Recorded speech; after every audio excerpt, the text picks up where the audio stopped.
आपकी ज़िंदगी में भी जनाब बहुत से ऐसे छोटे छोटे काम आएंगे जो आपके काम नहीं, मगर वो काम करते जाइए। अपोजिशन और हुकूमत अगर एक पेज पे हो तो कानून भी पास हो जाता है। बहुत हैवी रेन नहीं है लेकिन लाइट टू मॉडरेट है। कुछ एरियाज हैं जहाँ पे पाकिस्तान लैग करता है गोल्फ में। 6 टाइम आल कराची चैंपियन रहा, 2 टाइम वुशु चैंपियन रहा।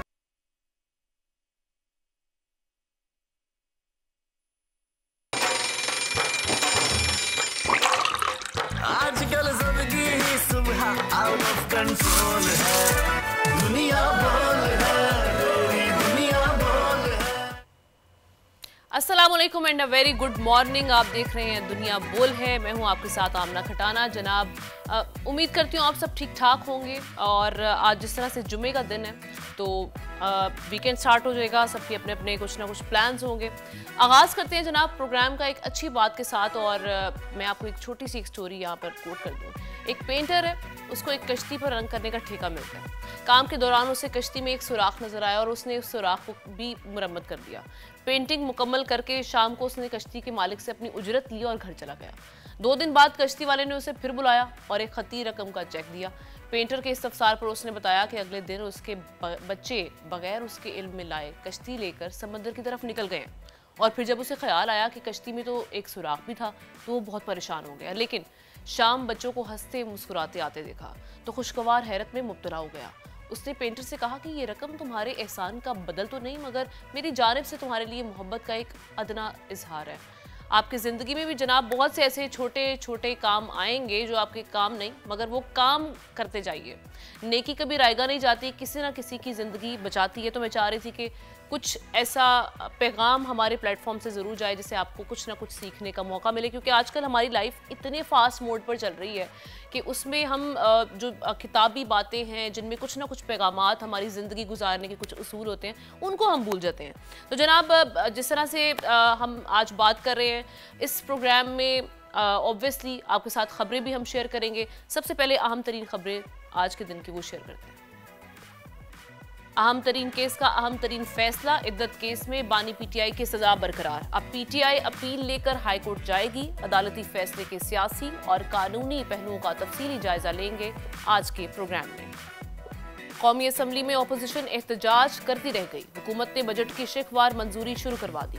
नए बजट में नए टैक्सेस से ताजर कितने परेशान हैं? इस्लामाबाद चैम्बर ऑफ कॉमर्स के ओहदेदार हमारे साथ होंगे। कराची में बारिश के बावजूद हब्स बरकरार। बुहेरा अरब में बारिश का बड़ा सिस्टम पनप रहा है। मुल्क भर में प्री मानसून बारिशों कब से ये रंग दिखाएंगी, महकमा मौसमियात ने पेशगोई लेंगे। और वालिद की मिरास आगे लेकर चलने का मिशन। साद हबीब गामजन कौमी एमेच्योर और अंडर 18 कैटेगरी में नंबर 1 गोल्फर आज दुनिया बोल है में मेहमान होंगे। Welcome back. और सबसे पहले हम बात करते हैं जनाब जिस तरह से कल सारे शहरी खुश हो गए जब उनको लगा कि अब बादल छा गए हैं और जनाब अब बारिश होने वाली है। तो बिलाखिर बादलों को कराची पर रहम तो आ ही गया, लेकिन शहरी कायद के मुख्तलिफ इलाकों में हमने देखा कि मूसलाधार बारिश ने गर्मी को उड़न छू किया, लेकिन बड़े कम वक्त के लिए। अब इंटरेस्टिंग बात यह है कि हम ख़ास तौर पे जो हम यहाँ डीएचए वाली साइड को देखें, कोस्टल एरियाज़ को देखें, वहाँ पर सब देखते रह गए कि बारिश अब होगी अब होगी। हल्की फुल्की जो फवार थी, जो शावर्स थे, वो हमें दिखाई दिए, लेकिन वो ना होने के बराबर थे। मतलब आई रिमेंबर कि मैं अपनी अम्मी से बात कर रही थी और मेरी अम्मी कह रही थी कि यहाँ ज़मीन भी ठीक तरह से गीली नहीं हुई, जो यहाँ के हालात हैं।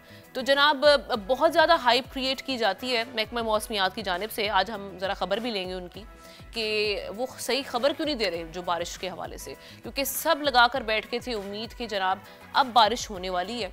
और हल्की सी आंधी भी चली, कुछ इलाकों में बारिश के हवाले से खबरें भी आई कि जनाब वहाँ पर बारिश हुई है। लेकिन मैंने जिससे भी बात की कराची के मुख्तलिफ इलाकों में, उनकी जानिब से ये कहा गया कि तकरीबन 4 से 5 मिनट की बारिश के बाद वो बारिश फिर बंद हो चुकी थी। तो ये जनाब हमने आज की सारी सिचुएशन देखी है।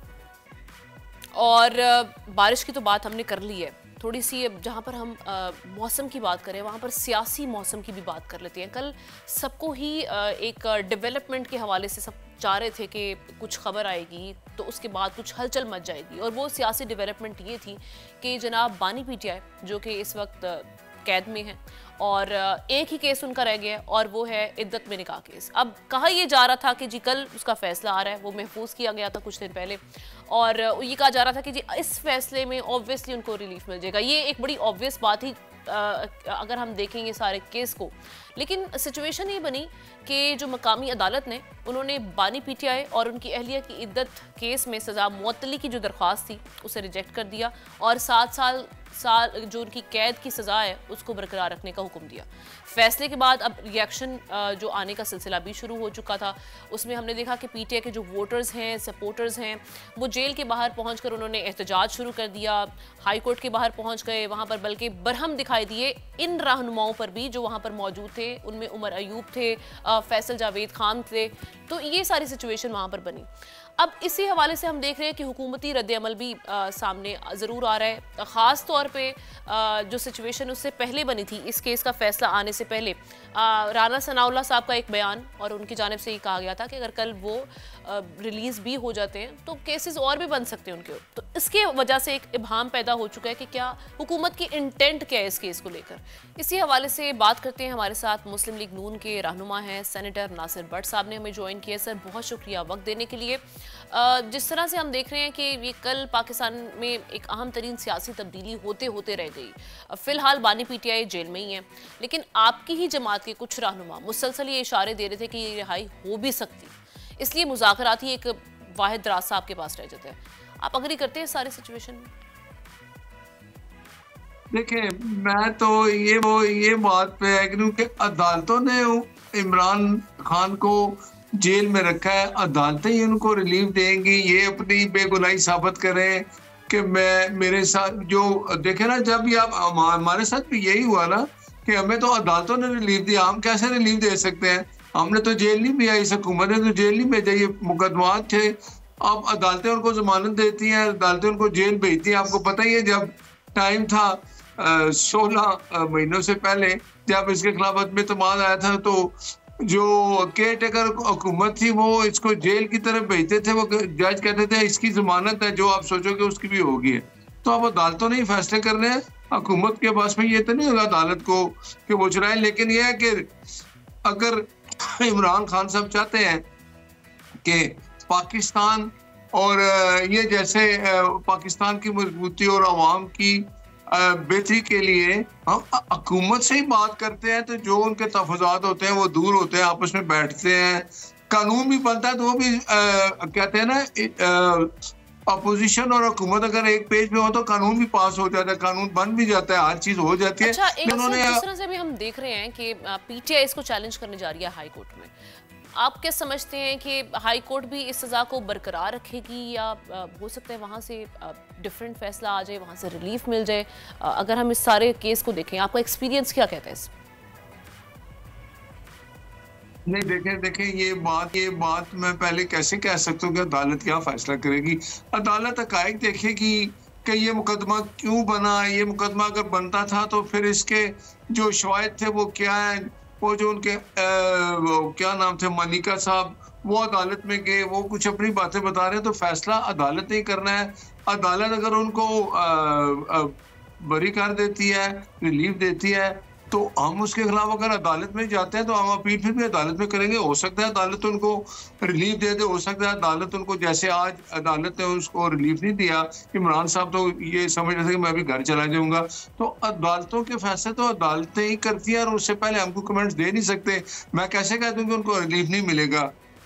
बस मैं ये जरूर कह सकता हूँ कि अदालत में जो केस दायर होगा, जो ठीक है। एक और चीज़, जिस तरह से देख रहे हैं कि हम ऑपोजिशन लीडर हैं उमर अयूब साहब, कल ऑब्वियसली जो फैसला आया उसके बाद ये रिएक्शन तो बनता था, जारहाना अंदाज में उन्होंने अब ये कह दिया है कि अब बातचीत नहीं होने वाली, अब मुजाहरे होंगे मुल्क भर में।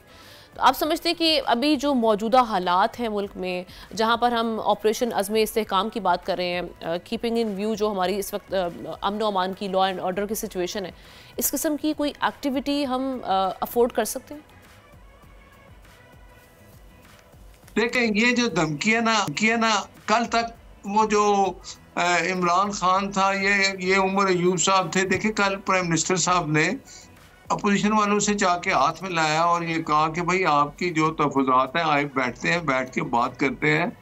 और आज उनका देखे रवैया क्या है, इनका रवैया यही है, ये रवैया इमरान, मैं ये समझता हूँ कि इमरान खान इनरेलीवेंट हो गया है। ये जो बाहर लोग हैं, जिन वकला ने और जिन लोगों ने अब पीटीआई को टेक ओवर कर लिया है, वो अपनी मन मर्जियां करते हैं। इमरान मेरा ख्याल है कि अब जेल में ही रहेगा और ये लोग चाहते नहीं कि इमरान खान जेल से आए। जाहिर है बाकी आप देखिए उनके जो रहनुमा फवाद चौधरी और दूसरे लोग हैं वो ये कह रहे हैं कि ये जो लोग आप पीटीआई में है जो लीडर अपोजिशन बने ये सारे कब्जा है और इनको ये डर है कि अगर हम आए तो ये चले जाएंगे। तो ये उनकी अपनी लड़ाई है। पहले इमरान खान को वो चाहते हैं कि जेल में रहे तो हम बाहर अब बैठ के तो एंजॉय करते रहे।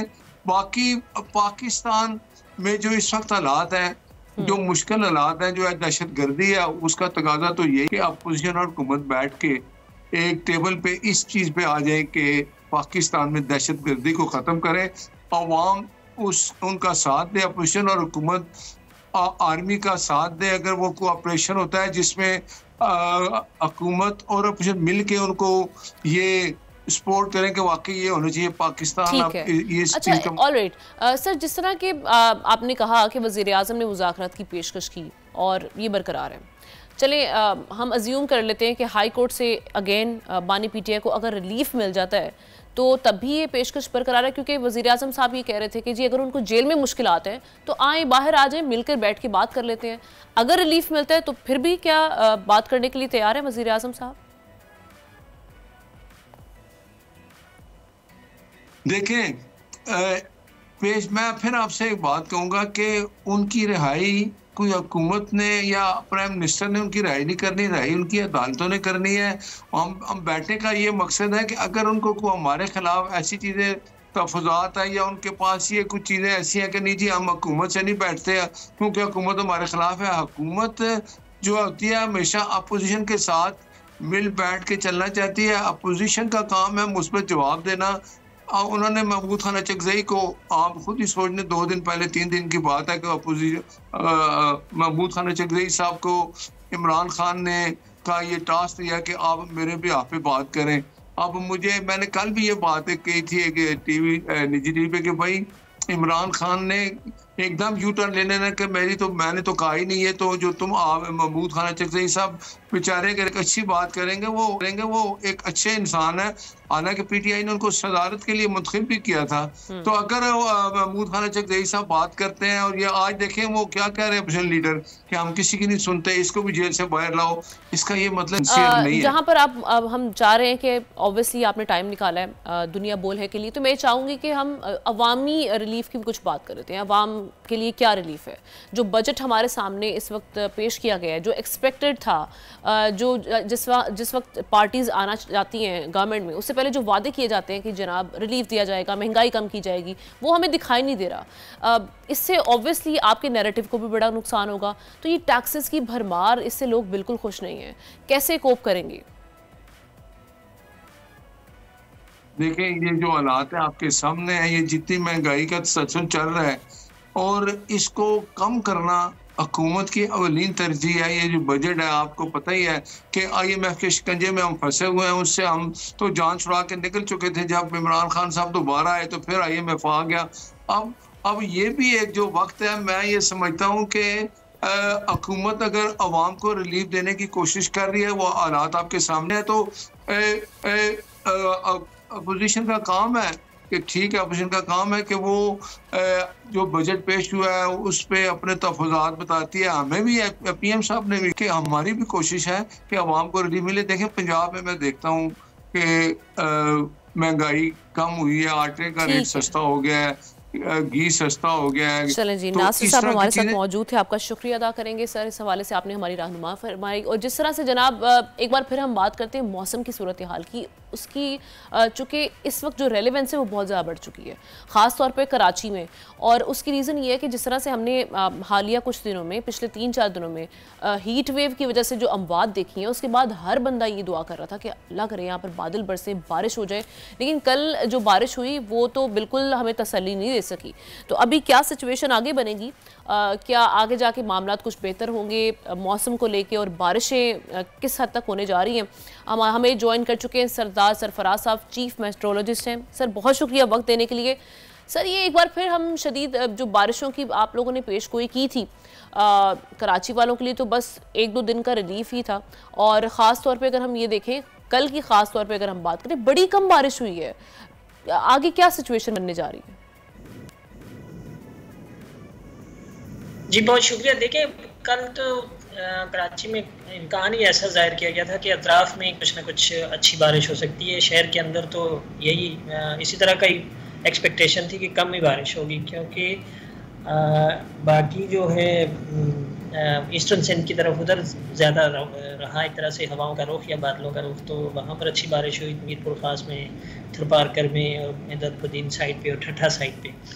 तो कराची में कुछ जगहों पर जैसे सुरजानी और नॉर्थ कराची वगैरह में तो अच्छी हुई, लेकिन बाकी जगहों पर हल्की फुल्की हुई, कहीं बूंदाबांदी हुई, कहीं ट्रेसेस हुई, इस तरह से नहीं। लेकिन ये इतने लाइट शावर से सरदार साहब कि कुछ तो महसूस ही नहीं हो रहे थे कि बाद में पता चलता है जब आपके मुंह पे कोई इक्का दुक्का कोई आके देख रहे हैं कि कोई बूंद गिरी है तो फिर समझ में आ रही थी अच्छा बारिश हो रही है। ज़मीन भी पूरी तरह से गीली नहीं हुई। ये किस तरह की बारिशें हो रही हैं कराची में? ये इतना सा रिलीफ मिलना था बस हमें। मैं बता रहा था ना, आपको बता रहा था कि असल में तो वो मतलब इतनी ही एक्सपेक्टेशन थी, सिस्टम दूर था। ये अब जिस एरिया में कम हुई है तो वहाँ ज़ाहिर हल्की फुल्की बूंदाबांदी हुई है, लेकिन सुरजानी में 24 या 22 मिलीमीटर हुई है। इसी तरह से नॉर्थ कराची में 14 मिलीमीटर हुई है, और किसी एक आध और जगह पे हाँ गुलशन जदीद में 10 हुई है। तो वहाँ तो अच्छी खासी हो गई समझ लें वहाँ के लोगों के लिए। तो ये अब आगे बस हमें ये बता दें आगे बारिशें कब हैं और कितनी मिलीमीटर बारिशें होने का इम्कान है? इससे तो बेहतर होंगी या नहीं? बिल्कुल इससे बेहतर होंगी। ज़ाहिर है ये तो अभी इब्तिदा थी ना इसकी स्पेल की, और अभी भी लो प्रेशर एरिया जो पिछले 5 दिन से गर्मी का बायस बना हुआ था, जिसने सी ब्रीज ब्लॉक की हुई थी, असल में उसी की वजह से ये मॉइस्चर ऊपर आया है और उसी की वजह से बादल ऊपर आए हैं और बारिश हुई है।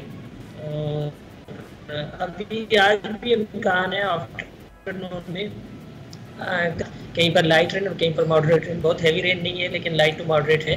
आज भी शाम को कराची में भी और दूसरी सिंध के दूसरे जो जनूबी अजला है उनमें भी, और फिर कल भी हल्की फुल्की बारिश का इम्कान है। इस स्पेल में तो इतना ही है आज और कल। अब देखिए उसके बाद फिर बाकायदा मानसून का स्पेल सिंध में दाखिल होगा 3, 4 या 5 जुलाई के बाद। तो फिर अच्छी तेज़ बारिशें मुतवक्के हो सकती हैं उसमें। जी अच्छा, ये सरफराज साहब ये बलूचिस्तान के हवाले से क्या अपडेट है? क्योंकि वहाँ जो हम सारी इंतज़ामी सूरत हाल देखते हैं बारिशों के बाद वो बड़ी आउट ऑफ कंट्रोल हो जाती हैं। तो किस किस्म की बारिशें बलूचिस्तान में एक्सपेक्टेड है इस बार? देखिए इस स्पेल में तो इतनी बहुत ज़्यादा हैवी नहीं है। ये जो करंट स्पेल है ना, ये अगले 2 दिन मज़ीद जारी रहेगा। तो फिर उसके बाद इधर साउथ में यानी पूरे सिंध में भी और बलूचिस्तान में भी 2-3 दिन का गैप होगा। यानी 1 जुलाई से लेकर कह सकते हैं 3 या 4 जुलाई तक इतनी बहुत ज़्यादा हैवी बारिश नहीं है। लेकिन उसके बाद जो स्पेल आएगा उधर नॉर्थ से तो शुरू हो जाएगी, 2 जुलाई से मानसून का स्पेल शुरू हो जाएगा। तो फिर नीचे साउथ में। ठीक है जी, आपका इस हवाले से पॉइंट आ चुका है। और मौसम के सरदार सरफराज साहब हमें बता रहे थे। आपका बहुत शुक्रिया। एक ब्रेक लेते हैं, ब्रेक के बाद और भी बहुत से मामला जिन पे हम डिस्कशन करेंगे। Stay with us. आजकल जिंदगी ही सुबह आउट ऑफ कंट्रोल है, दुनिया बोल है, दुनिया बोल है। Welcome back once again. और जिस तरह से हम बात कर रहे थे अपने प्रोग्राम में, सबसे पहले हमने मौसम की भी बात की, सियासत पे भी बात होगी, लेकिन खेल बड़ा ज़रूरी है। और इस वक्त जो हम देखते हैं कि मुल्क में सबसे ज़्यादा देखी जाने वाली जो एक स्पोर्ट है वो है क्रिकेट, जिसने हमें बहुत मायूस कर दिया हुआ है। उसकी वजह से ऑब्वियसली अब हम कुछ ना कुछ तो ऐसा ढूंढेंगे कि हमें बाकी जो हमारी स्पोर्ट है, ये तो वैसे होना चाहिए कि आपको बाकी तमाम स्पोर्ट में भी उतना ही इन्वेस्ट करना चाहिए जितने हम इन्वेस्टेड हैं क्रिकेट में। तो बात सारी ये जनाब, उसको हमें अंडरस्टैंड पहले कर लें कि ये जो बाकी स्पोर्ट हैं ये किस तरह से खेली जाती हैं, इनमें पाकिस्तान में कितनी हमारे अंदर पोटेंशियल मौजूद है, इस पर हम बात करेंगे। तो मैं बात कर रही हूँ जनाब गोल्फ़ की। हमारे साथ आज स्टूडियोज़ में मौजूद है रैंकिंग में नंबर 1 एमेच्योर स्टार गोल्फर साद हबीब। उनके साथ भी हम चिट चैट करेंगे, लेकिन सबसे पहले मैं उनके बारे में उनका इंट्रोडक्शन करवा देती हूँ। उनकी खासियत जनाब ये है कि उन्होंने सिर्फ 7 साल की उम्र में गोल्फ़ खेलना शुरू कर दिया था और 11 सालों में 4 टाइटल अपने नाम उन्होंने कर लिए हैं अब तक। बरतानिया में, जापान में, वियतनाम, थाईलैंड समेत 8 ममालिक अब तक वो टूर कर चुके हैं और अब जनाब अमेरिका की तैयारी में हैं, जहां IMG वर्ल्ड जूनियर चैंपियनशिप में वो हिस्सा लेने जा रहे हैं। वेलकम करेंगे सबसे पहले साद हबीब हमारे साथ मौजूद है, उनसे चिट-चैट का आगाज़ करते हैं। साद, सबसे पहले वेलकम और I hope you are doing well. Obviously जिस तरह से अब तैयारियाँ भी चल रही होंगी, तो साद सबसे पहले तो मैं चाहूँगी कि आप मुख्तसरन ब्रीफली हमें अपनी जर्नी के बारे में बताएं कि किस तरह से पहले शौक़ कैसे आया, इंटरेस्ट कैसे डेवलप हुआ। जैसे मैंने आगाज़ में ही बात की, क्रिकेट एक ऐसा स्पोर्ट है जिसके बारे में हम देखते हैं हर गली मोहल्ले में क्रिकेट खेली जाती है, इंटरेस्ट हमारा डेवलप हो गया है और हम बीइंग पाकिस्तानी हम जानते भी क्रिकेट को ही हैं। तो मैं गोल्फ में जानना चाहूँगी पहले कैसे इंटरेस्ट डेवलप हुआ। जी, मैंने गोल्फ स्टार्ट की थी 2010 में अराउंड। अब मुझे 13 इयर्स हो गए गोल्फ खेलते हुए माशाल्लाह। और ये हमने स्टार्ट की थी स्वात में।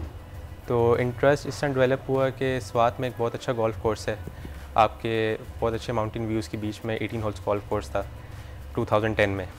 तो वहाँ पे हमारे एक कोच थे इमदाद हुसैन। और उन्होंने मुझे कहा कि आप गोल्फ स्टार्ट करें क्योंकि बहुत डिफरेंट और यूनिक स्पोर्ट है। जिस टाइम बाकी स्पोर्ट्स में हम टीम स्पोर्ट्स खेलते हैं, ये एक इंडिविजुअल लेवल स्पोर्ट है, यानी जो रिज़ल्ट्स आएंगे आपकी अपनी पर्सनल एफर्ट्स की बेस पे आएंगे।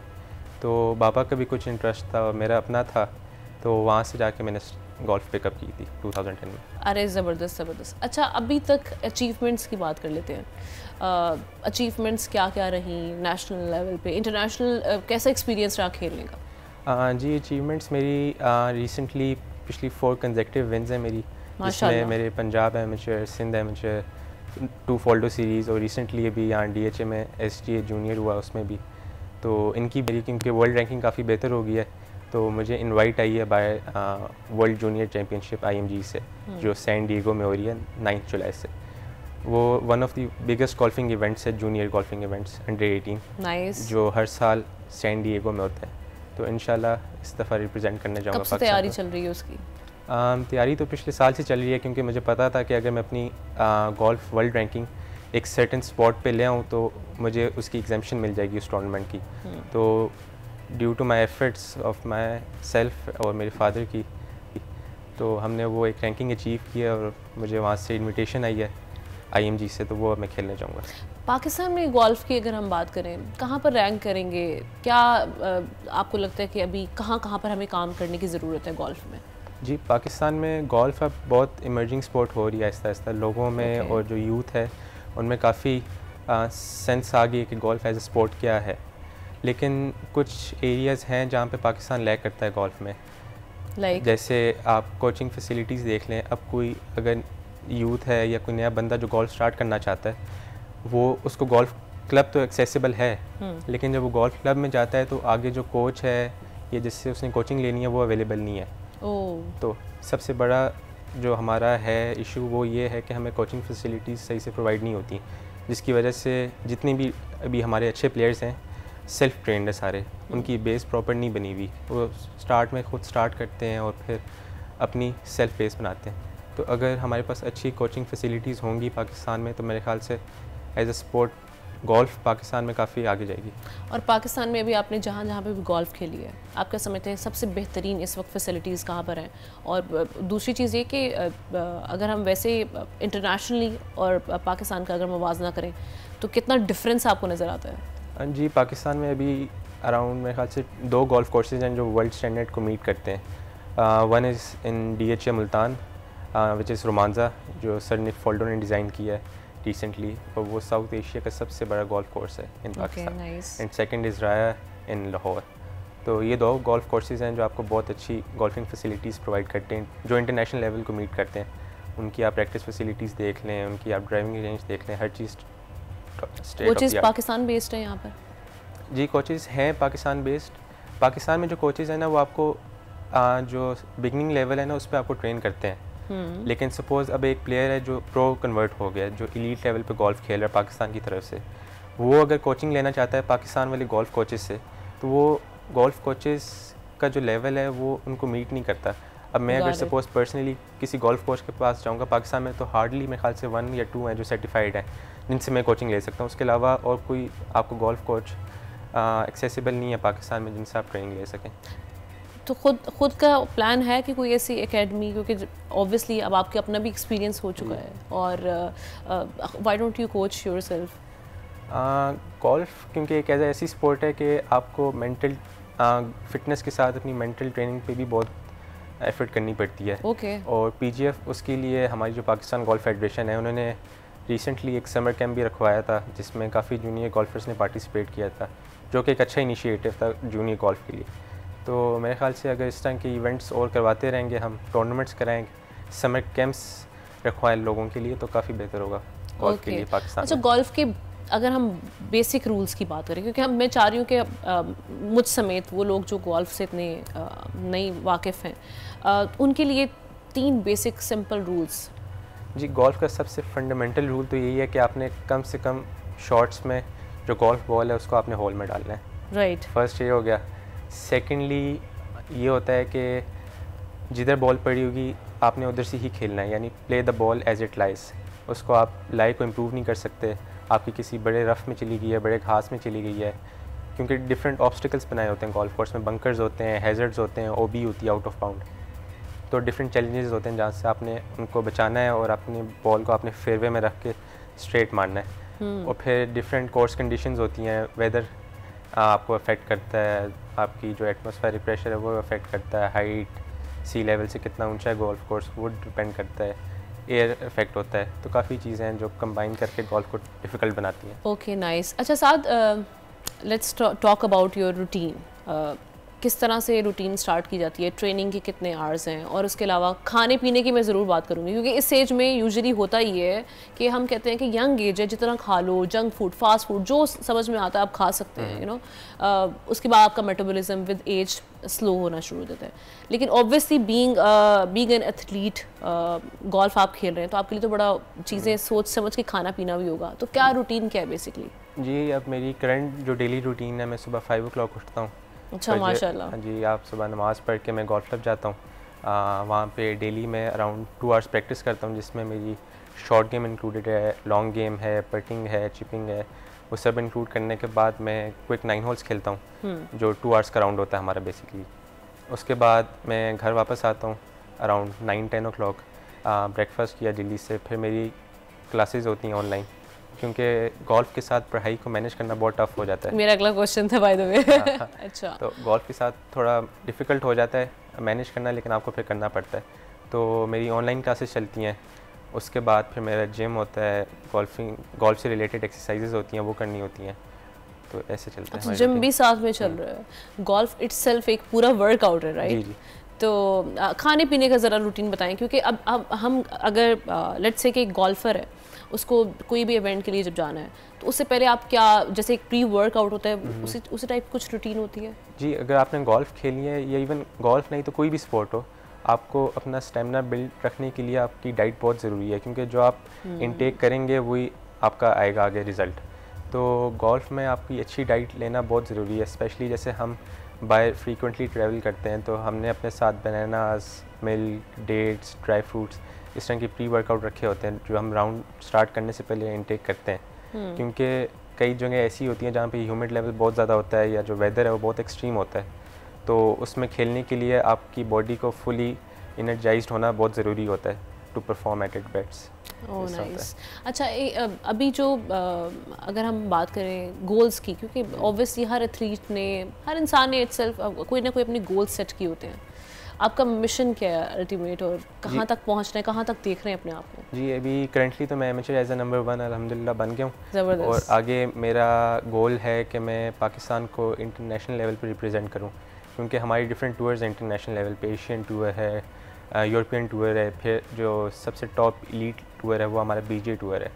तो मैं प्लान कर रहा हूँ कि नेक्स्ट 2 ईयर्स में मैं प्रो कन्वर्ट करूँ क्यू स्कूल देने के बाद, उसके बाद पाकिस्तान को रिप्रेजेंट करूँ टूर्स पे। Good luck for that. घर की सपोर्ट कितनी ज़रूरी होती है, क्योंकि ऑब्वियसली एक प्रेशर तो होता है स्टडीज़ का भी, कि भाई आप जब आप इस 7 साल में आपने स्टार्ट किया होगा, तब तो ख़ास तौर पे फैमिली कहती होगी कि नहीं थोड़ा सा आप ज़रा पढ़ाई पे भी तवज्जो दें, तो किस तरह से मैनेज किया है? जी, मुझे स्टार्ट से ही मेरे पेरेंट्स की काफ़ी सपोर्ट रही थी गोल्फ में, क्योंकि गोल्फ एक ऐसी स्पोर्ट है जिसमें आपका बहुत टाइम कंज्यूम होता है। आपके जो एक राउंड है वो 7-8 आवर्स का होता है, आपका हाफ डे एक टूर्नामेंट में निकल जाता है, तो उसके साथ आपने अपनी पढ़ाई को मैनेज करना, अपनी डेली रूटीन को साथ लेके चलना, गोल्फ को लेके चलना बहुत डिफ़िकल्ट हो जाता है। लेकिन मुझे स्टार्ट से ही पेरेंट्स ने काफ़ी इनकरेज किया इसको साथ लेके चलने में, तो काफ़ी अच्छा रहा। चलें, ये तो ज़बरदस्त है। थैंक यू सो मच साद, आपने हमारे वक्त दिया, और जिस तरह से बड़ा कुछ सीखने का मौका मिलता है। कभी कभार होता ही है कि आप बड़ी यंग एज में भी आपकी पर्सनैलिटी से या आपके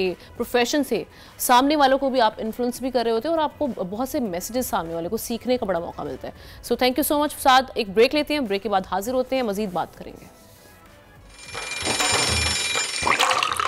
आजकल सबकी ही सुबह आउट ऑफ कंट्रोल है, दुनिया बोल है, तेरी दुनिया बोल है। Welcome back once again and a very good morning again. जिन्होंने अभी हमें ज्वाइन किया है, आप सबको सुबह खैर, और उम्मीद करते हैं कि आप सब ठीक होंगे। हमारा अगला घंटा शुरू हो चुका है शो का आज का। तो जनाब, सबसे पहले हम बात करते हैं क्रिकेट की। जैसे हम ब्रेक पर जाने से पहले हमने गोल्फ की बात की और वहाँ पर मैंने मायूसी का इजहार भी किया कि इस T20 वर्ल्ड कप में, खासतौर पर इस T20 वर्ल्ड कप की बात ना ही करें तो बेहतर है, क्योंकि इससे पहले भी जो परफॉर्मेंस रही है, आई रिमेंबर जो हमारा एशिया कप, बड़े जितने भी इवेंट्स हैं, पाकिस्तान एक अरसे से उसमें प्ले नहीं कर पा रहा। उसमें अच्छे से जिस तरह से पाकिस्तान की एक परफॉर्मेंस हुआ करती थी, हम उसको बड़ा मिस करते हैं।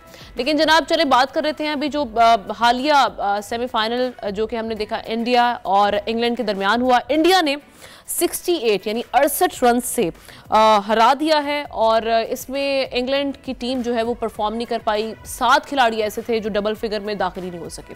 अब फाइनल जनाब होने जा रहा है इंडिया का साउथ अफ्रीका के साथ, और ये कहा जा रहा है कि ये फाइनल मैच जो है वो बारिश से मुतासर होने का खदशा भी जाहिर किया जा रहा है। तो इस हवाले से पहले एक रिपोर्ट देख लेते हैं। चलें जी, इसी हवाले से हम आपसे बात भी कर रहे हैं, जो सारी सिचुएशन अभी बनी हुई है, किस तरह से आगे चल के क्या मामलात होंगे, कौन सी टीम भारी है।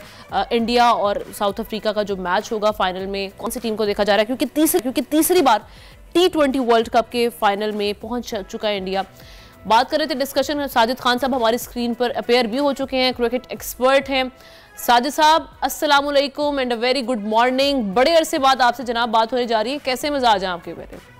बहुत शुक्रिया आमना खटाना। यकीनी तौर पर 2023 वर्ल्ड कप में जो हमने आपने प्रोग्राम किया था और यकीनी तौर पर पूरी दुनिया में शोहरत कमाई थी, और जिस तेजी से माशाल्लाह आपने तरक्की की, सियासी प्रोग्राम करती हैं, स्पोर्ट पे आपकी ग्रिप है, पहले तो आपको बहुत बहुत मुबारक सर, नवाजिश आपकी सर। बहुत खुशाइन बात है और बहुत खुशाइन बात है जिस तरह के हम बात कर रहे हैं वर्ल्ड कप 2024, 2007 में इंडिया की टीम जीती थी, 2022 में इंग्लैंड की टीम जीती थी, 2022 में बदनसीब टीम थी जो फाइनल खेले थे। और हम लोग, आपने याद होगा आपको, आपने हमेशा बात की पाकिस्तान में प्लेयर पावर ग्रुप बन दिया, तो हम अपने गिरवान में जाके हम लोग खुद क्या कर रहे हैं, हमने क्या कारकर्दगी दिखाई, तो सर हमें छोड़े, हमने तो अपने आप को कोस के अब हम थक चुके हैं। हम बात कर लेते, चले हम इनमें से कोई टीम अपनी चूज कर रहे थे। आप मुझे बताएं, अगर हम परफॉर्मेंस की बात करें, अब तक थ्रू आउट जो इंडिया की परफॉर्मेंस इस इवेंट में रही, इंडिया आपको नजर आ रहा है वर्ल्ड कप जीता हुआ, या उसके अगेंस्ट जो साउथ अफ्रीका है वो?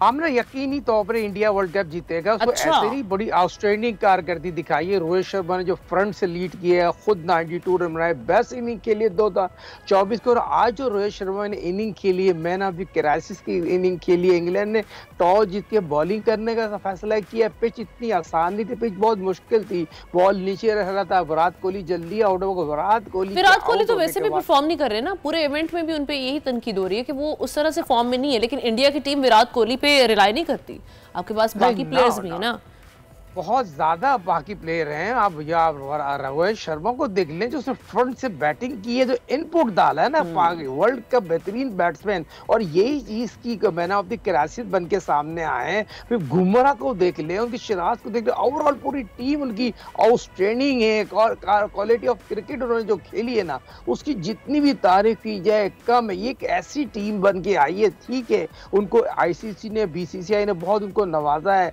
जिस तरह हर चीज उनको सहूलत दी थी। कि जहां आप ये बताएं, आमना खटाना, एक बात बताइए, अफगानिस्तान और साउथ अफ्रीका जो मैच था, अफगानिस्तान 48 घंटे बाद सेमीफाइनल खेला है। 4 घंटे एयरपोर्ट पे वेट करके लेट फ्लाइट से वो पहुंचे।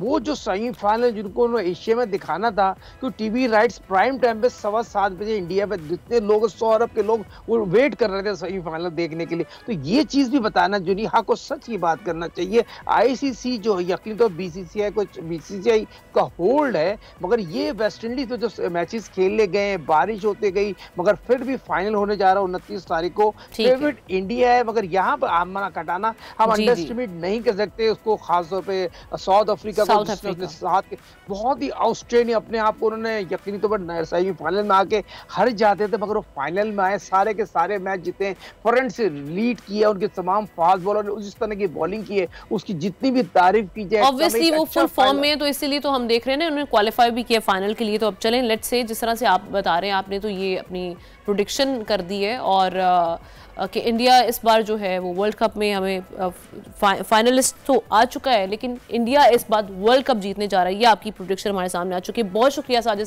खान साहब, आपका शुक्रिया अदा करेंगे। आप जीतना उसको ही चाहिए जो डिज़र्व करता है, जिसने परफॉर्म किया है वही जीते, हमारी तो यही दुआ है। आगे बढ़ते हैं और एक और अहम मामले की बात कर लेते हैं। इस वक्त जो हम सिचुएशन देख रहे हैं मुल्क में, जो एक सियासी इनिंग तो चल रही है, जिस इस वक्त जो मुआशी सूरत हाल है, जिसकी वजह से हम देख रहे हैं कि अवाम की सारी नज़रें इस बजट पर हैं। तो ये बजट सेशन है, आज कौमी असम्बली का सेशन जारी है, जिसमें आइंदा माली साल के वफाकी बजट की शिकवार मंजूरी का सिलसिला जारी रहा। इजलास के दौरान जहाँ अवामी मफाद और बजट पर बहस को ज़्यादा से ज़्यादा वक्त मिलना चाहिए था, वहीं अपोजिशन के मुस्तकिल जो हम देख रहे हैं एहतजाज और मुबाहसे, इसकी वजह से हम देख रहे हैं कि काफ़ी वक्त ज़ाया हो चुका है। तो अभी क्या सिचुएशन बनने जा रही है अब तक बजट की, जो हम देख रहे हैं कि टैक्सेस के हवाले से एक अवाम में तशवीश पाई जा रही है, क्या उसमें कुछ कमी आएगी या बजट एज इट इज़ मंजूर होने जा रहा है? फाद वहीद हमारे साथ मौजूद हैं, सीनियर नायब सदर हैं Islamabad chamber of commerce and industries के। आपको वेलकम कहेंगे सर शो में। और सबसे पहले तो ये बजट के हवाले से बात कर लेते हैं, कहाँ पर क्या क्या चेंजेस आने जा रही हैं इन अ पॉजिटिव वे? कुछ आपको दिखाई दे रहा है कि कहीं ना कहीं कुछ रिलीफ मिलेगा? क्योंकि जो बजट के हमारे सामने आए थे सारे मामलात, उसमें तो कोई रिलीफ नहीं था, टू बी वेरी ऑनेस्ट।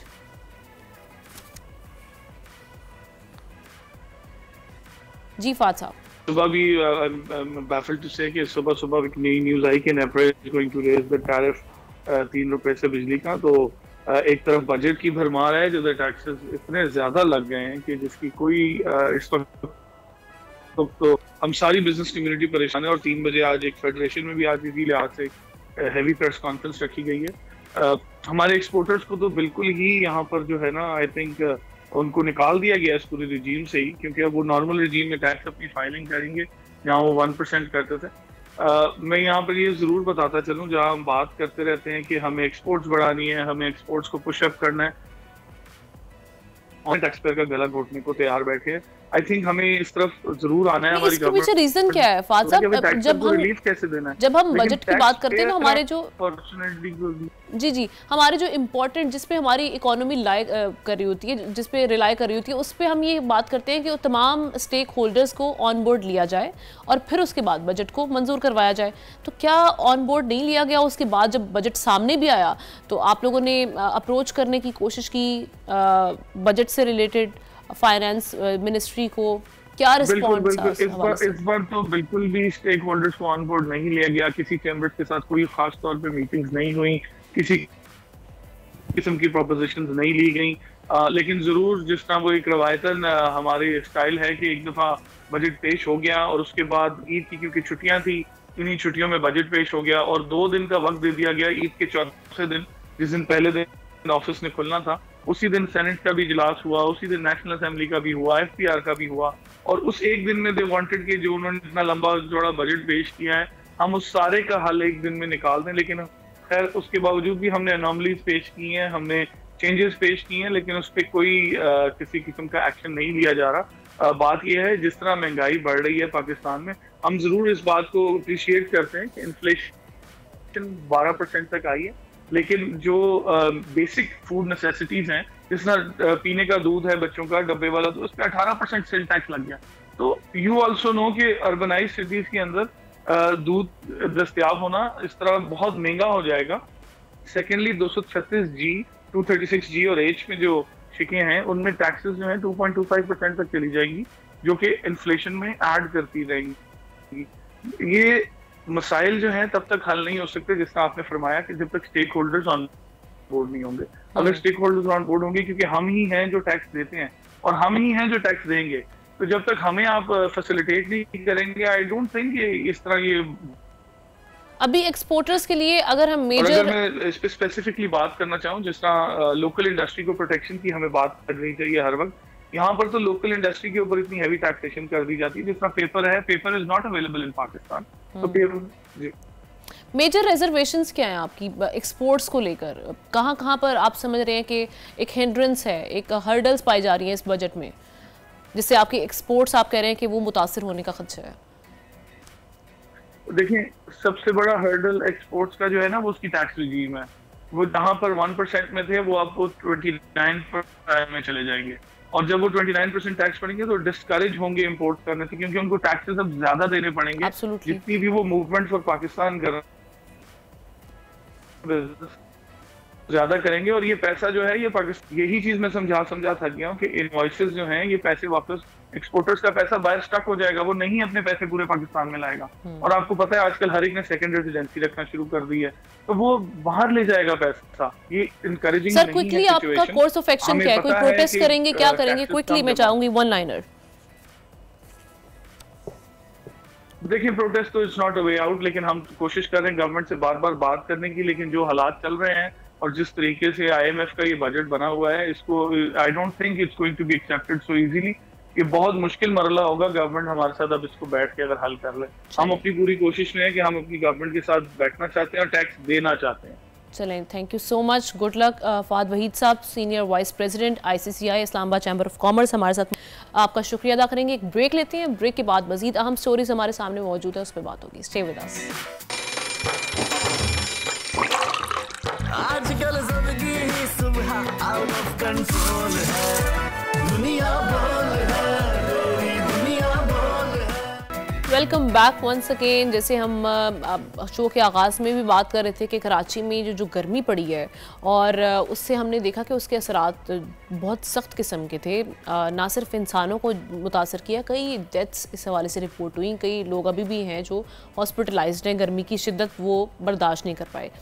सिर्फ इंसान नहीं, डेफिनेटली जानवर भी, चरिंद परिंद भी इससे मुतासर होते हैं। और ये रिपोर्ट आई है कि जनाब 1000 से ज़ायद ऐसे जानवर जो दूध देने वाले हैं वो हलाक हो चुके हैं इस गर्मी की वजह से, जिसकी वजह से हम देख रहे हैं कि दूध की पैदावार उसमें भी कमी वाक़ई हुई है।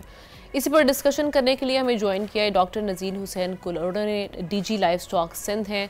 सर, आपको सबसे पहले वेलकम कहेंगे शो में। ये जो भी हमारे सामने रिपोर्ट आई है, जो 1000 जानवर जो इससे मुतासर हुए हैं, क्या कहाँ पे आप समझते हैं कि क्या सिचुएशन क्यों बनी, क्यों नहीं इसको कंट्रोल किया जा सका सिचुएशन को? नेग्लिजेंस हुई है कोई? बुनियादी तौर पे अगर देखा जाए तो जो जानवर हैं उसमें जो सिस्टम होता है वो पर्सपायरेशन का, या बड़ा सांस लेते हैं, मुंह खोल के लेते हैं। गर्मी तो शदीद है, इसमें इंसानों को भी अफेक्ट किया है तो इक्वली जानवरों को किया है। इंसान के अंदर एक खूबी ये है कि उसको पसीना आ जाता है पूरी बॉडी पे, तो बॉडी से अंदर जो गर्मी है वो निकाल के पसीना, पानी जो है वो हवा में उड़ जाता है, तो अंदर से बंदा ठंडा हो जाता है। इसी तरह ये हॉर्स में खूबी है, थोड़ा सा डॉग में है, लेकिन जो जानवर हैं अमूमन उनमें ये खूबी नहीं है पसीने आने की। तो सिर्फ मुंह के थ्रू, या छोटा सा मुंह का एरिया है जहाँ से मुंह को ज़्यादा पसीना आता है, तो इस वजह से जानवरों को बनिस्बत हमारे ज़्यादा गर्मी लगती है, क्योंकि उनमें सिस्टम वो नहीं है। अब हम आ जाते हैं कि जो अमवात हैं उसकी मैं तस्दीक नहीं कर सकता इस स्टेज पे, क्योंकि ये जो कैटल कॉलोनीज़ हैं और जिस तरह ये हैं मंडीज़ हैं, ये सारा लोकल गवर्नमेंट और KMCs का काम है। सही। ये महकमा लाइव स्टॉक का डायरेक्ट काम नहीं है। हम बैकअप पे सपोर्ट पे होते हैं जब हमें KMC करती है, तो फिर हमारे डॉक्टर्स मुख्तलिफ कैंप लगा के वहाँ पे मौजूद हैं, और हमारी परमानेंट स्ट्रक्चर है लांडी में भी और हर कैटल कॉलोनी के अंदर भी। बैकअप सपोर्ट पे हम मुसलसल ड्रिप्स मुहैया कर रहे हैं, इलेक्ट्रोलाइट्स दे रहे हैं, मल्टीविटामिन दे रहे हैं। तो जो आपने अभी लोकल बात की, जो बाड़े कर रहे होते हैं, देख रहे होते हैं, उनके पास भी कोई तरबियत होती है इनकी देखभाल? जी बिल्कुल, उनको पता होना चाहिए, और है भी पता। लेकिन इशू क्या है? इशू ये है कि जिस तरह कैटल कॉलोनी है, मिसाल के तौर पे लांडी कैटल कॉलोनी जो है वो 30 से 35 हज़ार जानवरों की कैपेसिटी के लिए बनाई गई थी। सही। अब वहाँ पे 4 लाख जानवर आ गए, तो उसी जगह पे वो इतनी कंजेस्टेड हो गई है कि वेंटिलेशन बहुत कम है। एक तो ये है, दूसरा फिर जो मालकान हजरात हैं वो थोड़ा सा कीमत को देखने के लिए उसमें ये है कि वो बहुत ज़्यादा फोकस करके वो उतना स्पेस ही नहीं देते, जानवर के ऊपर खड़ा होता है। तीसरी बात ये है कि वेंटिलेशन जो है वो प्रॉपर वहाँ पे नहीं होती, पंखे लगाने चाहिए, मिस्ट पंखे लगाने चाहिए, और वो इस तरह के मामला जो हैं वहाँ पे आम तौर पे नहीं है। तो इस वजह से, लेकिन भैंस से ज़्यादा जो है गाय अफेक्ट होती है, और गाय खुसूसन वो गाय जो इम्पोर्टेड है या क्रॉस है, क्योंकि वो ठंडे ममालिक से आई हुई है, उनके जो जेनेटिक पोटेंशियल है वो ठंडे ममालिक का है, तो इस वजह से। इससे अलावा जो दूसरा पहलू है इन गर्मी के दौरान वो पानी की कमी है। ठीक है। आम तौर पे जो वाटर सप्लाईज है, जो म्यूनसिपल सर्विसेज हैं, वो इंसानों के लिए भी कम हो जाता है पानी गर्मी में, तो जाम मुहैया हो जाता है। और फिर ये जो जानवर रखे जाते हैं इतनी कंसनट्रेट में, उसको हाई प्रोटीन डाइट दी जाती है ताकि बहुत ज़्यादा दूध दे दें। अब एक तरह से बहुत ज़्यादा हाई प्रोटीन डाइट दे रहे हैं, पानी कम हो जाता है, ऊपर से इतनी शदीद गर्मी, वेंटिलेशन कम होती है, तो जाहिर है फिर वहीं पे जो यहाँ है पे ख्याल नहीं किया जाता। यानी आप अपनी लालच के लिए कि आपकी ऑब्वियसली दूध बढ़ाने के लिए उसके लिए आप ये करते हैं कि उसका ख्याल नहीं करते उस जानवर का। ऑब्वियसली उसको फिर डाइट भी उस लिहाज से चाहिए होगी, गर्मी जिस तरह से आपने बताई। अच्छा ये बताएं कि अभी जो हम डिस्कशन जैसे कर रहे थे ब्रेक में भी कि एक तो हो गए दूध देने वाले जानवर, एक ऐसे जानवर जो पेट से हैं, तो इन दोनों के लिए अलग अलग क्या एनवायरनमेंट रिक्वायर्ड होता है और किस तरह से इनकी बुनियादी तौर पर अगर जानवर को देखा जाए तो जानवर बांधने के लिए होता ही नहीं, ठीक है ना। और पेट्स के अंदर हमने देखा है कि हम थोड़ा सा उसका ख्याल करते हैं, उसको बांधते नहीं हैं। तो पेट वाला जो जानवर है उसके अंदर हमें जो है ना वो ख्याल करना चाहिए। जो घरों में जानवर है तो उसको एक तो पानी अवेलेबल हो, बहुत ज़्यादा ठंडा भी ना हो और गर्म भी ना हो, फ्रेश वाटर जितना बार बार आप उनको देंगे वो हो। दूसरी निशानी ये है कि जब भी मुंह खोल के और वो ज़बान बाहर निकाल के जितनी पेंटिंग ज़्यादा करेगा, यानी उसको ज़्यादा गर्मी लग रही है, तो आपको अंदाज़ा होना चाहिए कि उसको शेडो में ले आएँ। अगर कहीं पे केज में रखा हुआ है तो उसको मूव करें वहाँ से। उसके अलावा जानवर को उस गर्म टाइम में नहलाएं ज़रूर, क्योंकि नहलाने से या मिस्ट फैन से ये होता है कि जो हमें आमतौर पे पसीना आता है और फिर हमारा टेम्परेचर डाउन हो जाता है बॉडी का, अगर आप उसको नहलाएंगे तो वही सिस्टम एक्टिवेट हो जाता है और हवा गर्म जब आती है पानी को उठा लेती है आपकी स्किन से, तो आपकी बॉडी टेम्परेचर डाउन हो जाता है। तो उन पेट्स को ये, और उसके अलावा ये ख्याल करें कि उनको कुछ लोग जो है ना वो इस तरह आइसक्रीम वगैरह कोई ठंडी चीज़ें देना शुरू कर देते हैं। पेट्स इसके लिए नहीं, जो चीज़ इंसानों को अच्छी लगती है ज़रूर नहीं कि वो पेट्स को भी उतनी अच्छी लगें। और खुसूसन जो बड़े जानवर हैं उसमें आप ये करें कि फ़ैन लगाएं, मिस्ट फ़ैन लगाएं, उनकी फुवारे वगैरह वो चलाएं, वो उसके अंदर वेंटिलेशन बेहतर करें उसकी, सही, ताकि वो वेंटिलेशन हो। अच्छा ये जो मौसम की सख्ती है अभी जैसे हम देख रहे थे, और उसमें ऑब्वियसली ऐसे जानवर जो दूध देने वाले थे वो भी हलाक हुए। वैसे बेसिकली अगर देखा जाए इन हलाकतों के अलावा भी, तो जैसे ही गर्मी का मौसम आता है क्या दूध की पैदावार निस्बतन वैसे भी डेफिनेटली गर्मी की वजह से दूध की पैदावार कम होती है, तो फिर कंजप्शन बढ़ जाती है। एग्जैक्टली एक तो उसके दो तरीके हैं। कुदरती निज़ाम के मुताबिक हमेशा आपको जो दूध जो है ना वो ठंड में ज़्यादा मिलता है जी। 60% हमारे गाय भैंसें जो है ना वो 60 से 65% वो डिलीवरी और दूध देना सर्दियों में शुरू कर देते हैं। रीज़न उसका ये होता है, कुदरत का एक निज़ाम है कि ये मौसम बेहतर होता है एक बच्चे के लिए कि वो ग्रो भी करे, उसको घास भी मिलती है ठंड वाले सीज़न में। लेकिन क्योंकि इंसान को तो हर टाइम दूध चाहिए।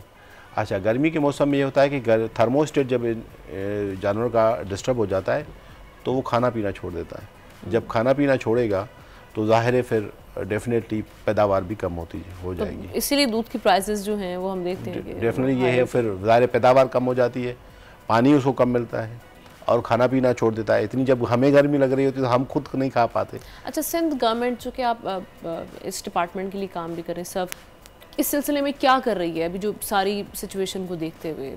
किस तरह से क्या क्या किन किन इलाकों में ख़ास तौर पे जो है हम देख रहे हैं एक्टिवली काम हो रहा है? देखें, जो लाइव स्टॉक फिशेस डिपार्टमेंट है गवर्नमेंट ऑफ सिंध का, उसका तो जो बेसिक रोल है कि उसकी हेल्थ मेंटेनेंस यानी वैक्सीनेशन, ट्रीटमेंट, उसके अलावा एडवाइज़री रोल है। बाकी तो ओनर को खुद करना पड़ता है जिन्होंने पाले, क्योंकि अगर डिपार्टमेंट या हुकूमत ने करना शुरू कर दिया तो मैं समझता हूँ सिर्फ कराची के लिए 10 अरब चाहिए सिर्फ और सिर्फ एक महीने के लिए जितने जानवर हैं।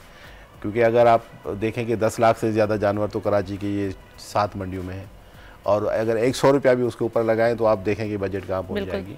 तो इस वजह से, और ये टैक्स फ्री है, गवर्नमेंट इनसे कोई कलेक्शन नहीं करती टैक्स की, मासवा इसके कि जो लोकल गवर्नमेंट जो इनकी एंट्री की फ़ीस लेती हैं इस बाद KMC वगैरह तो वो है, या यूनियन काउंसिल जो है वो लेती हैं। तो अगर डिपार्टमेंट के हवाले से ये है कि हम जहाँ पे कोई बीमार हो जाता है तो उस पर बहुत जल्द हम इंस्टेंट जो हमारी टीमें हैं वो पहुँच जाती हैं, उनको ट्रीटमेंट वगैरह सपोर्टिव थेरापी देते हैं। फिर दूसरा, हमने जो ड्रिप्स हैं, क्योंकि अगर गर्मी लग गई, स्ट्रेस हो गया तो पीना भी छोड़ देगा, पानी पीना भी छोड़ देगा, तो आपको इलेक्ट्रोलाइट बैलेंस के लिए पानी जो है ना वो थ्रू ड्रिप्स देना पड़ता है। तो हमने यहाँ पे जो है ना अभी कोई 100 के करीब ड्रिप्स जो है ना वो सिर्फ लाडी कैटल कॉलोनी में कर दी हैं। अब ये वॉल्यूम बढ़ रहा है, 500-600 के करीब वो हो रहा है। मल्टीविटामिन दे रहे हैं, ठीक है, और इलेक्ट्रोलाइट्स बैलेंस करने के लिए वो हम सपोर्ट थेरापी दे रहे हैं ताकि वहाँ पे। लेकिन मामला ये है कि क्योंकि एनिमल बहुत ज़्यादा है तो हमारे पास जो भी एक्सेस कर रहे हैं उसी को हम कर पा रहे हैं। ठीक है। बाकी तो फिर एडवाइजरी रोल है, प्राइवेट वेट्स बहुत हैं और फार्मर अपने ओन पे भी कर रहे हैं, जो उनको करना भी चाहिए। चलें, बहुत शुक्रिया, thank you so much doctor NK लोडो हमारे साथ मौजूद थे, डीजी लाइफ स्टॉक सेंस। और जिस तरह से हम डिस्कशन भी कर रहे हैं कि ऐसे लोकल जो हमारे जिन्होंने बाड़े अपने बनाए हुए हैं, जिन्होंने जानवरों का ख्याल करना है, तो वो इस सारी सिचुएशन में जैसे उन्होंने बताया भी कि क्या किया जा सकता है जानवरों को गर्मी से महफूज रखने के लिए, इन तरीक़ाकार को अपनाया जाए। एक ब्रेक लेते हैं, ब्रेक के बाद हाजिर होंगे। आजकल जिंदगी ही सुबह आउट ऑफ कंट्रोल है, दुनिया बोल है, तेरी दुनिया बोल है। वेलकम बैक वंस अगेन जनाब। और आप देख रहे हैं कि मेरे सामने ये मेडल्स ही मेडल्स हैं। ये सारी वो अचीवमेंट्स हैं जो मैंने नहीं, बिल्कुल मैंने नहीं, मैं कहने वाली थी काश आई विश ये मैंने हासिल की होती, ये मैंने नहीं की। लेकिन जनाब हमारी पाकिस्तान में ऐसा टैलेंट है कि जिसमें कोई दो राय नहीं है। हम ये बिल्कुल नहीं कह सकते कि पाकिस्तान में किसी चीज़ की कमी है, वो चाहे बॉक्सिंग हो, वो चाहे आपकी जिस तरह से अभी हमने आपसे एक गोल्फ़र की मुलाकात भी करवाई। क्रिकेट आजकल थोड़ी माड़ी चल रही है, ऐसे हालात चल रहे हैं। लेकिन चलें, हम बॉक्सिंग की बात कर रहे थे। Pakistani boxing team Asian boxing championship में शिरकत के लिए रवाना हो रही है। और कोई ढकी छुपी बात नहीं है कि पाकिस्तान में ऐसे बॉक्सर मौजूद हैं, जैसे मैं बात भी कर रही थी, जो पूरी दुनिया में पाकिस्तान के लिए बहुत अच्छा मुकाम हासिल कर सकते हैं। तो उन्हीं में से आज हमारे साथ दो ऐसे बॉक्सर मौजूद हैं, दो ऐसे नायाब गौहर मौजूद हैं, जिनसे हम आपकी मुलाकात करवाने जा रहे हैं, आगा कलीम और राबिया। तो इनके साथ डिस्कशन का आगाज़ करते हैं, किस तरह से इन्होंने पाकिस्तान का नाम रोशन किया, अब तक क्या अचीवमेंट्स रह चुकी हैं और ये इतने मेडल्स कैसे हासिल कर लिए। Let's start the discussion. Agha अस्सलाम वालेकुम। बिल्कुल ठीक ठाक। अच्छा आगा, सबसे पहले तो यही जानना चाहूँगी, बॉक्सिंग का शौक़ तो ऑब्वियसली ये सवाल तो हर एक के लिए होता है, कैसे पैदा हो गया बॉक्सिंग का? ये बचपन से मार कुटाइयों का शौक? वो तो ज़ाहिर सी बात है, स्कूल वक्त में जब स्कूल टाइम में हम लड़ते रहते थे तो उस टाइम थोड़ा शौक था ना ये लड़ने का। तो उसके बाद फिर मैंने एक एकेडमी देखी हमारे घर के पास से, कराटे की ना, तो मैं उस वहाँ गया। जब मैं वहाँ गया 4-5 समझ लो 5 दिन 6 दिन। बेसिकली कहाँ से आप? बेसिकली मैं जो है ना पशीन कोयटा से हूँ। अच्छा। बलूचिस्तान से हूँ। वहाँ पे तो बॉक्सिंग का वाकई ट्रेंड बहुत ज़्यादा। तो मतलब वहाँ पर अक्सर जो हमारे अक्सर जो ना माइंड ये होता है कि मतलब आप यहाँ आओ काम के लिए हो, तो अक्सर हमारा माइंड ये होता है जितने हमारे रिलेटिव्स हैं वो सारे काम के लिए आते हैं। तो जब मैंने एक एकेडमी देखी, मैं वहाँ गया, जब मैं वहाँ गया 4-5 दिन ना, तो मुझे वो गेम पसंद आया कि यार ये लोग मार धूल कर रहे हैं, अच्छे स्कूल से अच्छा गेम बना यहाँ कर। अच्छा मुझे यकीन करें, मैंने एक बच्चे को पंच मारा था स्कूल में यहाँ पे, उसके 8 टांके आ गए थे, तो मुझे स्कूल से जो ना वहाँ से निकाल दिया था। तो उसके बाद जो है मैंने ये क्लब देखा, यहाँ पर जो है ना अच्छी खासी ट्रेनिंग होती है, यहाँ बच्चों को मारो भी, यहाँ नुकसान भी नहीं होता, ग्लव्स पहन के मारना पड़ता है।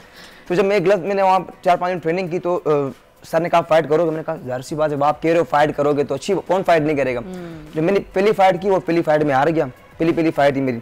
अब मेरा तकरीबन 1 महीना हुआ, दोबारा वो फाइट सिंध वर्सेस बलूचिस्तान का फाइट आया, तो वही बंदा सामने आया हुआ था। मैंने कहा सर उसी से फाइट करनी, उसने मुझे हराया है। तो सर ने कहा नहीं इसको छोड़ो, फाइट चेंज करो। मैंने कहा नहीं उसी से करनी। सर ने फाइट रखवाई, उसको मैंने बीट किया। फिर वहाँ से अल्हम्दुलिल्लाह मैं 6 टाइम ऑल सिंध चैंपियन रहा, 6 टाइम ऑल कराची चैंपियन रहा, 2 टाइम वुशु चैंपियन रहा, 2 टाइम ट्राई चैंपियनशिप रहा, 2 टाइम कायद-ए-आज़म डे चैंपियन रहा, 2 टाइम अल्लामा इकबाल डे चैंपियन रहा, उसके बाद 2 टाइम नेशनल चैंपियन रहा जो पूरे पाकिस्तान में होती है। फिर उसके बाद मेरी सिलेक्शन हुई एशियन चैंपियनशिप के लिए।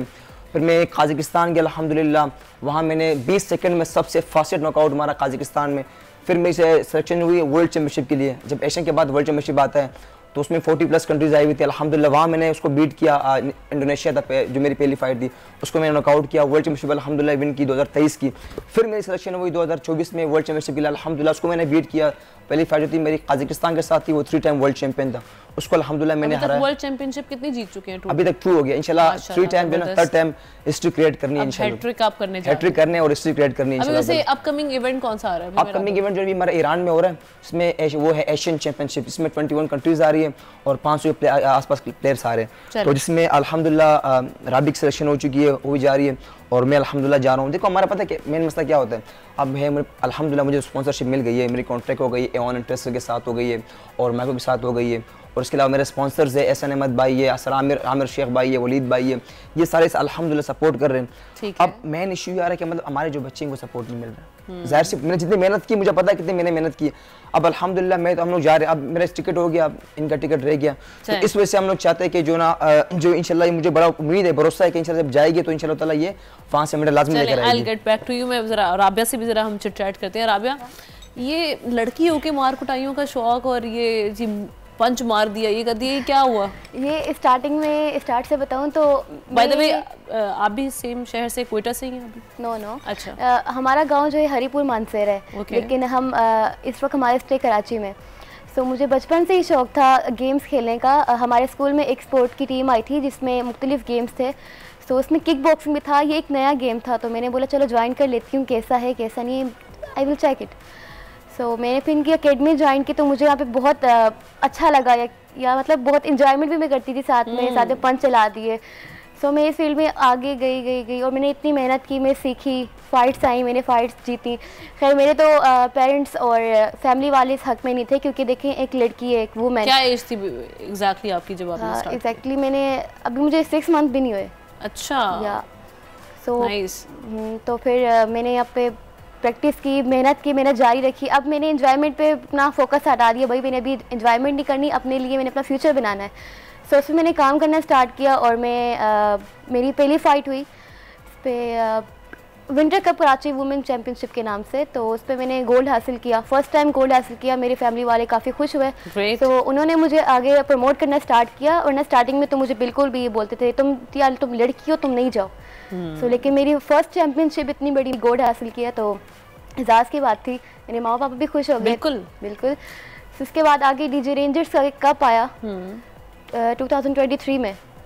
सो उस पर भी मैंने किया, फर्स्ट डे फाइट जीती, सेमीफाइनल जीता। जो भी आपने मेडल्स पहने हुए, मैं चाहूँगी ये अचीवमेंट्स ये कहाँ की, इनके बारे में कुछ बताएं। या मैं बताती हूँ। ये डीजे रेंजर्स कप में मैंने उसमें गोल्ड मेडल हासिल किया। Winter cup Karachi women championship उसमें मैंने गोल्ड मेडल हासिल किया। सन गेम में मेरी गोल्ड मेडल हासिल किया। इसके अलावा मुख्तलिफ गेम्स हुए उसमें मैंने हासिल किया।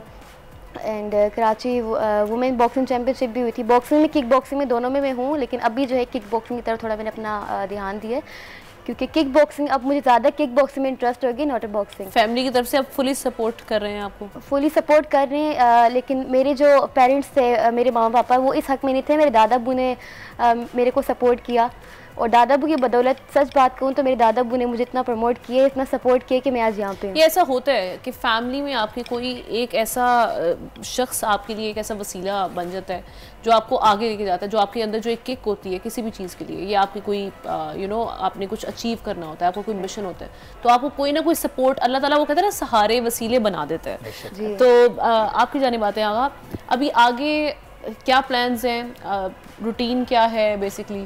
देखिए पहले तो रूटीन मेरी ये थी, मैं मतलब 12 बजे आता था काम पे, ठीक है, फिर रात को 12 तक मैं होटल पे काम करता था। कितने घंटे बेसिकली बॉक्सिंग की आपकी ट्रेनिंग होती है? मैक्सिमम अभी जो है मैं 2 घंटे ट्रेनिंग करता हूँ, 2 घंटे कि अभी मेरी जो चैंपियनशिप करीब आएगी तो 15-20 दिन फिर मैं ट्रेनिंग डबल कर दूँगा, सुबह भी और शाम को भी 4 घंटे ट्रेनिंग करते हैं। तो पहले रूटीन मेरी ये थी कि मतलब 12 घंटे में काम करता रहा, फिर रात को ट्रेनिंग करता रहा। मतलब बहुत मुश्किल था मेरे लिए, बहुत मुश्किल था। स्टार्टिंग में सपोर्ट बिल्कुल नहीं था। वो पता है कि मतलब ज़ाहिर सी बात है, जब आप काम इस्लाम कराची आते हो, जब आपका सारा माइंड काम पे हो तो फिर आपको ना सपोर्ट नहीं मिलती है। तो जो मेरी दादी थी उन्होंने मुझे बहुत प्रमोट किया, सपोर्ट किया। अक्सर मेरा जो ना जब मैंने फाइट के लिए मेरा हाथ फ्रैक्चर हो गया था ना, तो मैं काम पे नहीं जा सका, काम नहीं जा पा रहा था। तो उसने कहा क्या हुआ? मैंने कहा हाथ फ्रैक्चर हो गया है। और मैंने बताया मैंने कि फाइट में, अगर मैं बताया कि फाइट में वो तो ज़ाहिर सी बात है वो मुझे जो है वहाँ से निकाल देते हैं। जब मैं घर पे आया, मेरी उसी दिन मेरी वालदा भी गाँव से आई हुई थी, उन्होंने मेरा हाथ देखा फ्रैक्चर है, वो उसने जो है उल्टा वो मुझे मारा, बोला आप उसको काम डबल करो कि मतलब ये जो ना उठे से बाहर जाए नहीं। तो काम डबल हुआ। मैंने फिर भी हिम्मत नहीं आ रही, मैं लगा रहा, मेहनत करता रहा। अल्हम्दुलिल्लाह सपोर्ट था दादी का बहुत, उसने बहुत सपोर्ट किया, प्रमोट किया। और उसके बाद जब मेरी पहली चैंपियनशिप आई, ज़ाहिर सी बात हम कजाकिस्तान जा रहे थे। अब अच्छा मेरे जहन में ये था कि मतलब ये भी जब आपकी सिलेक्शन होती है ना तो आप सब कुछ गवर्नमेंट करती है या मतलब कोई आम बंदा करता है ना। अब मुझे पता नहीं कि मैंने वीज़ा भी खुद करना है, टिकट भी खुद करना है, ये खुद करना पड़ता है, सारा प्रोसेस आपको ये खुद करना पड़ता है। आप ट्रेनिंग भी करो। रीजन क्या है? मैं यही परेशान हूँ कि यार मतलब आप ट्रेनिंग भी करो, आप अपनी जो ना वेट, अच्छा मेन चीज़ आप वेट लूज भी करो। जब आप वेट लूज करते हो ना 5-6 kg, आपका बीपी गिर जाता है, ठीक है, आप किससे बात भी नहीं कर पाते हो। फिर उस दौरान आप स्पॉन्सर ढूंढो कि सर आप सपोर्ट करें, आप प्रमोट करें, हम आपको मेडल ला के देंगे। अब जब मैं आया, आप यकीन कर जिस मीडिया में बैठा हूँ उनसे मैंने वादा किया कि आप सपोर्ट करें, मेडल लाना मेरा काम है। अल्हम्दुलिल्लाह मैंने 30 फाइट्स के लिए 30 फाइट में अल्हम्दुलिल्लाह मैंने 29 विन्स किए। विनिंग स्ट्राइक मेरा अल्हम्दुलिल्लाह ऑन द टॉप है, सब विन की। मतलब किस बॉक्सर से आप मुतासिर हैं? अक्सर जो अगर मैं थाईलैंड की बात करें, जब वर्ल्ड चैंपियनशिप रुटोंग जो है ना बहुत स्ट्रॉन्ग फाइटर है थाईलैंड के, वो बहुत इसको कहते हैं आयरन मैन कहते हैं उसको। एक रुटोंग है, एक लियाम बडाको है, ये वो स्ट्रॉन्ग फाइटर जिनको मैं देख के मोटिवेट होता हूँ। तो फिर जब मैंने ज़ाहिर सी बात है वहाँ पहली बार एहसन भाई ने टिकट करवाया मेरा, मैं कजाकिस्तान जा रहा था। अब एक बंदा जिसने कोयटा से कराची देखा हो, अब वो पहली बार कजाकिस्तान जा रहा है, आप यकीन करें मैं जब पहली बार एयरपोर्ट जा रहा था ना तो मुझे पता नहीं किस तरफ जाना है, बोर्डिंग पास क्या होता है, ये क्या होता है। पहली बार मैं रह गया 4 दिन मैंने एयरपोर्ट पे गुजारे, इसी तरह बैठा हुआ था 4 दिन। मेरे साथ कुछ प्रोटीन थे मैंने लेके जाने थे, मतलब बादाम थे, कुछ मेरे ड्राई फ्रूट थे, सारे रखे हुए थे। अब मैंने वही खाया, पानी पिया, 4 दिन मैं गुजारे एयरपोर्ट पे। आप यकीन करें मुझ पे क्या गुजरी 4 दिन, 4 साल के बराबर। इंसान इन्हीं चीज़ों से लर्न करता है से, और अच्छी बात है। आप अल्लाह ताला आपको मजीद कामयाबियां अता करे। गुड लक आप दोनों को, आपके जो आने वाले इवेंट्स है उसके लिए। इसके साथ ही आज चूँकि प्रोग्राम का वक्त अब ख़त्म हो चुका है तो मैं आपसे इजाज़त लूँगी। अगले हफ्ते मुलाकात होगी आपसे। अल्लाह हाफ़िज़।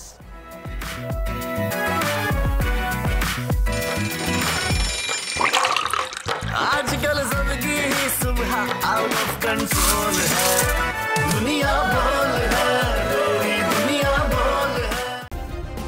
सब्सक्राइब करें और बेल दबाएं ताकि कोई खबर रह न जाए।